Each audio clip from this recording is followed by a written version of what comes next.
Right, okay, it's hole number 5, the Master Challenge.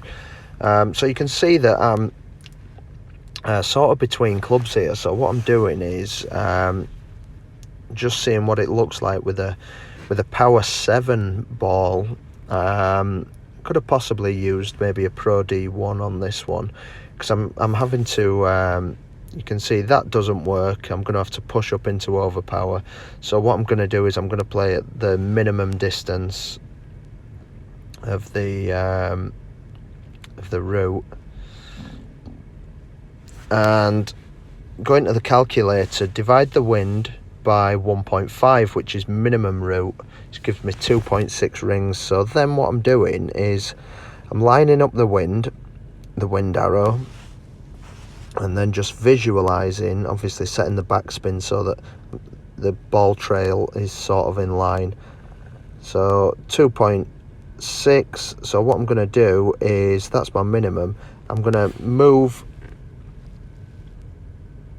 You can see, just taking a look at the length of the bounce forwards, which I think is going to be about 3 rings. So I'm just sort of lining up at the hole there, and then I'm going to push up the 2.6 rings that way. And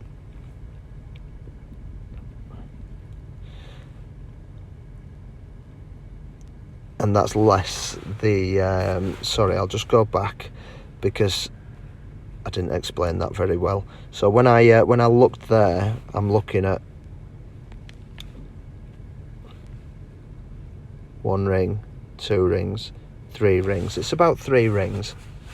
So that's 3 rings where I think this ball's going to sort of land, around about 3 rings. And then the 2.6 ring adjustment, which is minimum route, I'm going to take that away from 3, because the wind's going to push it back 2.6 rings approximately. So 3 minus 2.6, so it's round about half a ring.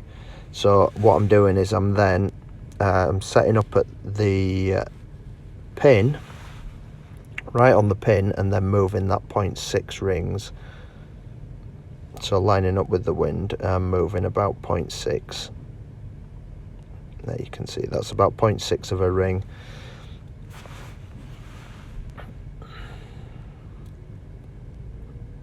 And then just trying to hit perfect, and comes in really nicely. Just overcooked it a little bit just because I misjudged the length of the rollout, but pretty close to holing on the second bounce on that one. That's hole number 5.